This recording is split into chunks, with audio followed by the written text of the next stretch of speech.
हरतालिका तीज के दूसरे दिन गणेश जी विराजमान हो जाएंगे। गणेश जी को जब विराजमान करो तो एक बात का स्मरण जरूर रखना कि गणेश जी विदा हो आपके घर से, पर रिद्धि सिद्धि आपके घर से विदा नहीं होना चाहिए। जहां गणेश जी बैठते हैं या तो उनके आसपास में दीवार पर 2 स्वस्तिक बना लो या 2 हल्दी कुंकू की बिंदी रख लो, एक इधर का। क्या होता है उससे कि गणेश जी तो चले जाएंगे क्योंकि बेटा है वो तो काम के लिए जाएगा, पर बहुएं रिद्धि और सिद्धि हमारे घर। गणेश जी को जब घर में प्रवेश दो तो गणेश जी का मुख आपकी ओर महर, और जब गणेश जी को विसर्जन भी करो तो गणेश जी का मुख आपकी ओर, पीठ नहीं, पीठ नहीं। कई लोगों के घरों में गणेश जी की बहुत सारी फोटो हो जाती है, बहुत ध्यान दीजिएगा महाराज। कई लोग गिफ्ट में गणेश जी दे देते हैं। शास्त्र कहता है जिसने अपने जीवन काल में, आपको पहले भी कथा में कहा था, एक आंवले का वृक्ष, एक गणेश जी की मूर्ति, आंवले का वृक्ष, गणेश की मूर्ति, ये 2 चीजें एक ऐसी हैं जिसको एक वो क्या बोलते हैं उसको, एक कुबेर का स्टेचू भी आता है जिसको कंधे पे पोटली रखी हुई स्टेचू आता है, गंजा बाबा रहे, क्या बोलते हैं हम लोग, कहते कुबेर स्टेचू बोलते हैं। ये भी गिफ्ट में नहीं दिया महाराज। यदि गणेश की मूर्ति, गणेश की प्रतिमा, गणेश का फोटो हम किसी को गिफ्ट में दे देते हैं तो हमारे घर की संपदा, उस तारीख को लिखकर रखना, उसके बाद में धीरे धीरे छिन्न होने लगती है, संपदा टिकती नहीं। 1 रुपया कमाओगे, 1.25 रुपया खर्च हो। और घर के हर जगह पर गणेश जी की मूर्ति नहीं लगाना चाहिए, घर का फोटो, गणेश जी का फोटो हर जगह पर नहीं लगाना। जहां पूजन करते हो वहां लगा लो, जहां स्मरण करते हो वहां लगा लो, चल जाएगा, पर सारे घर में ना जाने कौन कौन सी दिशा में। और यहां तक कई लोग साल भर गणेश जी रखते हैं, तो उनसे भी निवेदन है साल भर गणेश जी रखो, मना नहीं है, पर गणेश जी रखना कौन सी दिशा में चाहिए उसका भी शास्त्र प्रमाण वर्णन करता है महाराज, उसका भी शास्त्र प्रमाण महाराज। लाते समय गणेश जी का मुख आपकी ओर। कल से एक नियम लेना, शमी के वृक्ष की पत्ती, जैसे ये बेलपत्र होता है, शिव को और गणेश को बेलपत्र, शमी पत्र समर्पित होता है। आपको कथा में वर्णन किया था 33 कोटि देवताओं को भले बेलपत्र नहीं चढ़ेगा, पर 33 कोटि देवताओं को शमी पत्र चढ़ता है, और उसमें एक गणेश जी महाराज और एक बाबा भोलेनाथ, इन दोनों को शमी समर्पित होता है, शमी पत्र समर्पित होता है महाराज। कथा में पहले भी वर्णन किया, आज फिर आपको,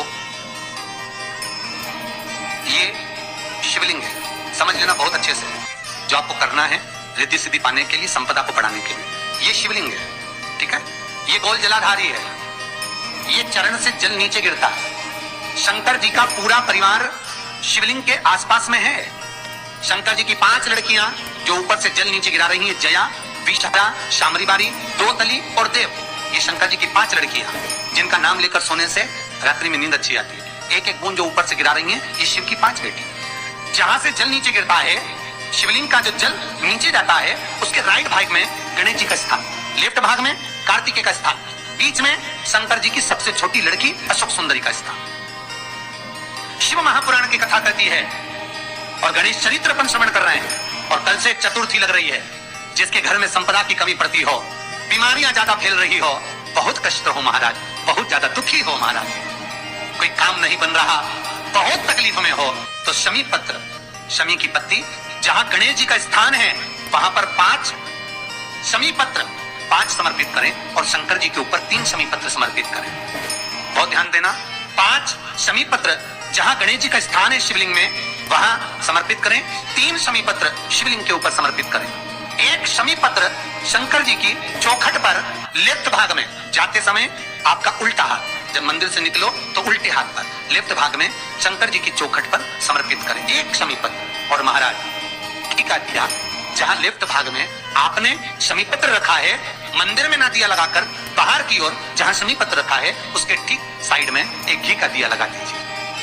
केवल गणेश चतुर्थी से लेकर अनंत चतुर्दशी तक गणेश पुराण कहती है, भगवान गणेश जी का मोर ध्वज का, मयूर ध्वज गणेश का नाम लेकर जो ये दीप शमी पत्र चढ़ा देता है, उसके घर से कभी रिद्धि सिद्धि नहीं जाती, वैभव प्रतिष्ठा नहीं जाती। कर कर देखना, अगले साल तक आपका व्यापार कितना चलता है हमको बताना जरूर है। करके देखो एक बार, गणेश पुराण का, शिव महापुराण का ये प्रसंग करिए, जीवन में उतारिए। चतुर्थी से लेकर अनंत चतुर्दशी तक गणेश जी का मूल स्थान आपको गणेश जी की मूर्ति पे चढ़ाने का नहीं बोल रहा है। क्यों नहीं बोल रहा है?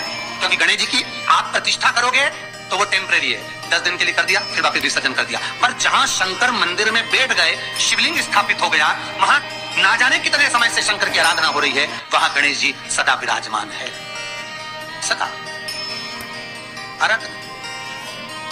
और देखो ये 10 दिन में अगर आपने शमी पत्र बिल्कुल मन से समर्पित करा है ना, तो मेरा विश्वास कहता है, शिव महापुराण का, मेरे बाबा विश्वनाथ की कृपा कहती है, मेरा मन कहता है 10 दिन के अंदर आप शमी चढ़ाएंगे ना तो कुछ ना कुछ अच्छी खबर जरूर मिलेगी, ये पक्का।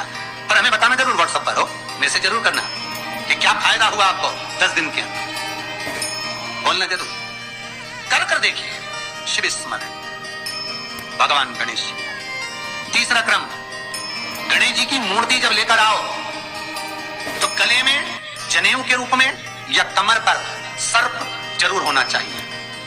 गणेश जी की मूर्ति में जनेऊ के रूप में सांप हो या कमर पर बंधा हुआ सांप हो, वो गणेश जी संपदा देने में पीछे हटते ही नहीं। गणेश जी की मूर्ति में कंधे पे जनेऊ के रूप में सांप हो या पेट पर कमर पर सांप बंधा हो, वो संपदा देने में कमी नहीं रखी, अपार संपदा। शिव पुराण कहती है, चाहे सोमवार करो, मंगलवार करो, बुधवार करो, एकादशी करो, प्रदोष करो, तुम्हारी मर्जी पड़े जो व्रत करो, पर तुम्हारे चेहरे पर उस व्रत में प्रसन्नता होना चाहिए। अगर चेहरे पर प्रसन्नता नहीं है, भगवान उस व्रत को स्वीकार नहीं करता। आज हरताली का तीज है, कल चतुर्थी है, पंचमी है, आप जो भी व्रत करो, आपके चेहरे पर एक प्रसन्नता का भाव होना चाहिए कि मैं आनंद से भगवान को रिझाने के लिए ये व्रत कर रही, भगवान को पाने के लिए होना चाहिए भाई। अगर गणेश जी महाराज आपके घर में आ रहे हैं, भगवान कृष्ण आपके घर में आ रहे हैं, भगवान राम आपके घर में आ रहे हैं, सदगुरु आपके दरवाजे पर पधार रहे हैं, भगवान गणेश जी महाराज आपके यहाँ प्रवेश कर रहे हैं, तो दरवाजे के दोनों कोने पर, दोनों दीवार के साइड में 2 स्वस्तिक बनना चाहिए, एक हल्दी का, एक कुंकू का। और स्वस्तिक बनाकर जब गणेश जी प्रवेश करें आपके घर के अंदर, तब 2 घी के दिए दोनों ओर जलना चाहिए, रिद्धि सिद्धि के। तब प्रवेश मेरे गणेश जी महाराज सीधा चरण अंदर रखकर प्रवेश करिए और गणेश जी की स्थापना करिए। और स्थापना के समय पर 2 बिंदी, जहां गणेश जी बैठे साइड में कोई दीवार हो तो एक हल्दी की, एक कुंकू की बिंदी जरूर लगाएं। क्यों? जब आखिरी दिन हम अनंत चतुर्दशी के दिन गणेश जी को जब विदा करें तो ये रिद्धि और ये सिद्धि, ये कुंकू और हल्दी की बिंदी नहीं, ये रिद्धि और सिद्धि है। बहुएं हमारे घर में रह जाए, भले बेटा काम पर चले जाए। क्या होता है, रिद्धि सिद्धि हम साथ में गणेश जी के विसर्जन कर देते हैं, अगर बिंदी नहीं लगाते तो रिद्धि सिद्धि गणेश जी के साथ चली जाती है।